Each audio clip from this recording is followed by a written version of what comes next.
We'll start with you lying down on your back.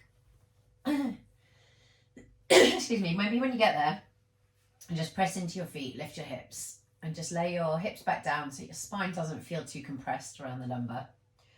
Have your arms somewhere away from the side body, so just out of the way, and take the feet quite wide. And we're just going to sway the legs left to right. Hopefully I've got enough room. No, not quite. So take them as far each way as you can. And next time we drop to the right side, pause there.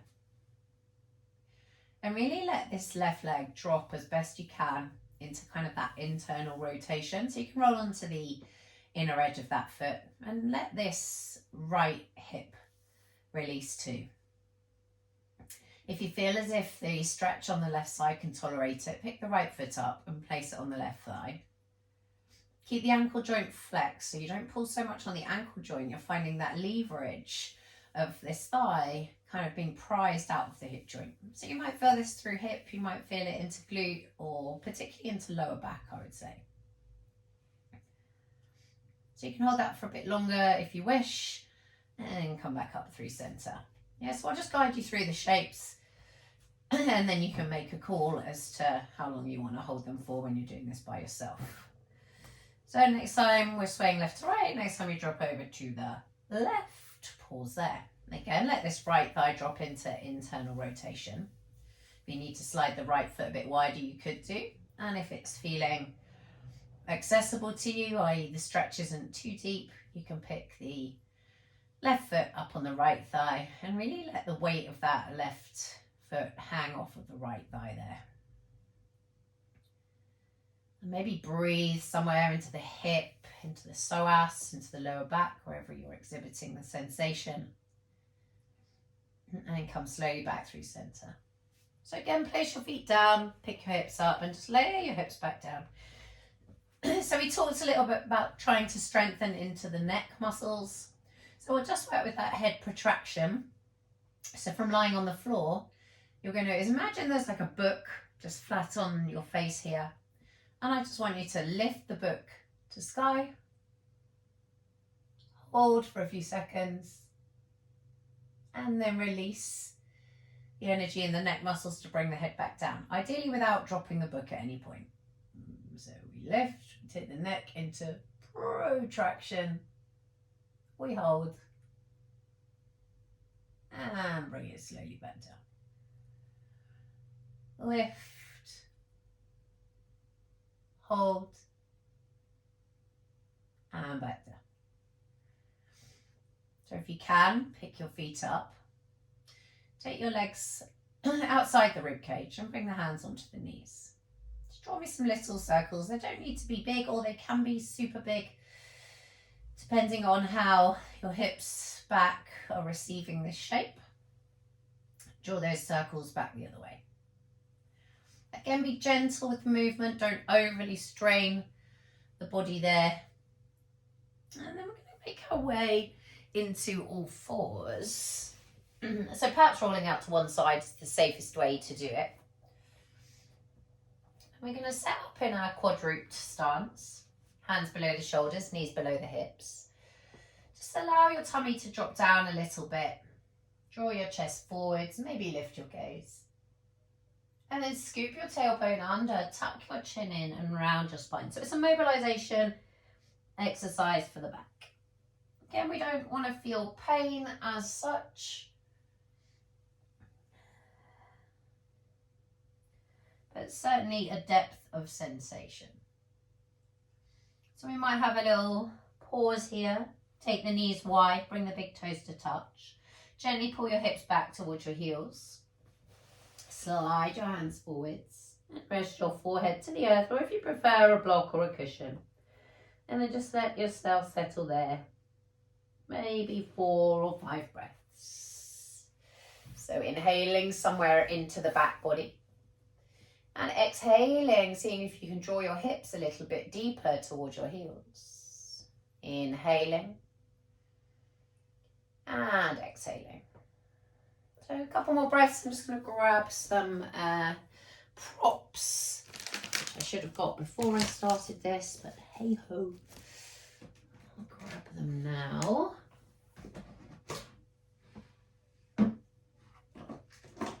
so I'm just going to grab a couple of bricks for later. You can come out of your child's pose now. And then we'll find our way back into all fours. So Superman, we're going to slide the right arm forwards. If it's okay to lift the hand up away from the earth. Turn the arm externally so the thumb is facing the ceiling. And only if that feels okay, neutral at the spine, so not dumping too much in the lower back. You can slide the left leg back behind you and pick that up to hip height. We can place the hand and the knee back down and then re-extend out. Placing down and re-extend. So being mindful not to sway the hips off center here. Continuing a couple more repetitions. Make sure you're switched on through your core, maybe even engage pelvic floor to help maintain that engagement, the main core muscles there. If you need a little rest, bring your hips back to your heels, maybe just take a couple of wrist circles each direction, shake out the wrists, and then we'll come back in. So we'll reach the left arm forwards again, rotate the arm externally, extend the right leg back behind you. So we'll place the hand and the knee lightly back down. As we lengthen away, we're always looking to find the integrity there of the spine, but also of the hip alignment. So try to keep switched on again through your core. If you wanted to work this a little bit slower, we'll make it a little bit harder. But again, that gentle tightening of the abdominals, softening of the ribs towards the navel, and the pulling up through pelvic floor. Again, bring your hips back to your heels and just shake out your wrists. So we'll come to kneeling and we'll just work with our gliding lunge to start with. So with your glides, you're going to step one leg forwards, the feet are about hip bone distance apart. Bring your hands onto your front thigh and just gently glide yourself in and out. Now what we need to be mindful of here for you is that as you come forwards, we want to keep the chest lifting rather than collapsing down. So back and forth. So we're just trying to open up the hip flexor of the back leg there. And then you might decide you want to settle into the depth of that front knee. It can overshoot the ankle as long as there's no knee pain. If there is knee pain, you can slide the foot further forwards and then come back into that shape. I always try to drag the back thigh forwards so that I can get a little bit of sensation through the front of the thigh here. Or a little bit more sensation, should I say. And then easing ourselves back. So we'll take that through on the other side. So again, hip bone distance apart. Hands come to the thigh, always interlink the fingers. And just rest my palms there on the thigh. Gliding in and out. So maybe as you're coming forwards, perhaps you could press into your hands, lift your chest a little bit, try to drag your back thigh forwards to deepen the stretch in front of the back, hip and thigh. And you might pause or you might just keep going back and forth. So that's essentially preparing us for a lunge. So we'll stand ourselves up for lunge. I'll just bring these because we'll need them shortly. So step one leg forwards in line, right leg forwards in line with the right hip. And then left leg back, far enough, still hip bone distance apart, but far enough that when you start to draw the tailbone down, you're getting the back thigh towards vertical. Sorry, you might have lost my head here. And then you're going to lower down with that back knee towards the earth, probably quite deep, stretching the hip flexor here on the back leg, and rise. So we're just going to stay in the stance. And we'll probably just, you can do anywhere 5 to 10, but I'm just going to do 5 with you now. So I like to keep a little bit of engagement in the back glute, certainly as I rise. And then we'll change sides. So mindfully stepping forwards with the left to step back with the right. Make sure both hip bones are facing forwards. Get your torso up above your pelvis and start to lower down with your back knee. Lifting back up and rerouting the tailbone down as you lower the knee just towards the earth. We don't need to totally touch down. And just see where you get to with this, right? You could always have a wall nearby for support if you felt like you needed it. Although you were pretty good with that, to be fair, stepping forwards. So from here, let's just have a look at hanging calf stretch. What else did I want to do? Oh yeah, the split kneeling rotations.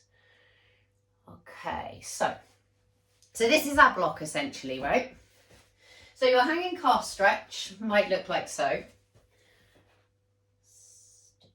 That will go like that, I think.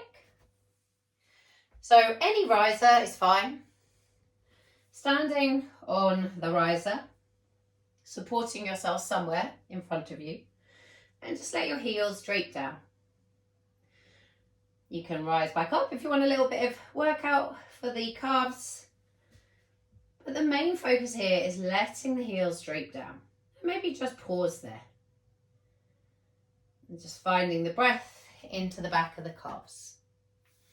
So you could also work your, this is quite a small, it's going to challenge my balance, right? But you'd be on a block of some kind, right? So we're going to do the exercise where we're standing on the block on one foot. We're going to take the other leg just behind the block. We're going to slide our foot down, keep bending into our base leg, so our left leg at the moment. Sorry, I probably should have done the right first, and stand back up. So the knee will shoot forwards a little bit, but I do want you to think about pulling the weight into the buttock of that base leg. Yeah, so this back foot could slide straight the way down if it were quite a high riser. Or if it's quite low like mine, you can take the leg back behind you. Sorry, I haven't got a block in here. Okay, but all of the weight is staying in the front leg. Let's change sides. So again, you would be standing on a much bigger block than I am. So the block could essentially be standing on it with both your feet. I like hands on the hips to help keep my pelvis aligned as best as I can. So we're going to balance on the right, and the left foot's going to drop behind us as we bend the knee. So it might just be a small movement to start with. If you're on quite a low riser, maybe you need to slide the leg a little bit further back behind you. And again, the knee will shoot forwards a little bit, but focus on the buttock going back. It's quite hard on this block, you know. So last one. Yeah, so you've got that opportunity or option, taking the foot away behind or sliding it down your block. So we're just going to, so imagine we've got a wall here. We're going to take the leg that's furthest from the wall forwards, reach both arms out in front. So your shoulder will be to the wall, not your hip. And then the arm that's furthest from the wall, carry it up skywards, rotate it around. Your head can go with you, your torso's going with you, and come back through center. Up, over, we're twisting from the thoracic spine, so that's kind of this upper part of the spine around the bottom tips of the shoulder blades. Again, we'll maybe just do 5 each side here.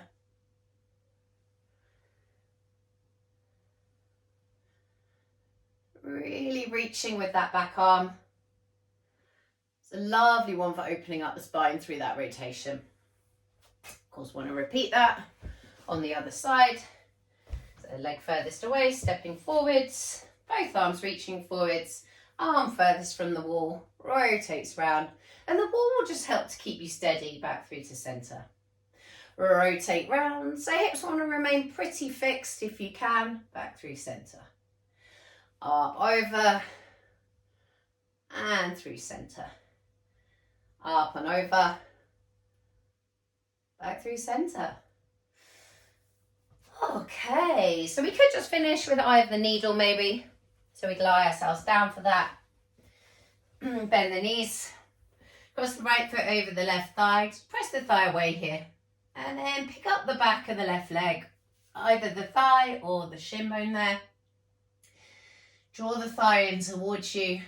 So it might look a bit more like this. Yeah, if you're feeling quite tight. Or you can come in a little bit deeper. Or deeper still. I'd probably hold this for around 30 seconds. You might decide you want to rock out a little bit, which will just find kind of the glute muscle fibers at slightly different angles there. So replacing then that right foot down, cross the left foot over, pick up the right foot and drawing in towards you with the thigh there. Make sure that that top thigh is reaching away from you, not collapsing towards you.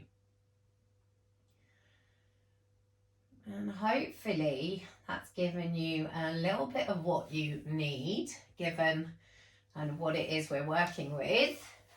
Give me a shout if you've got any questions.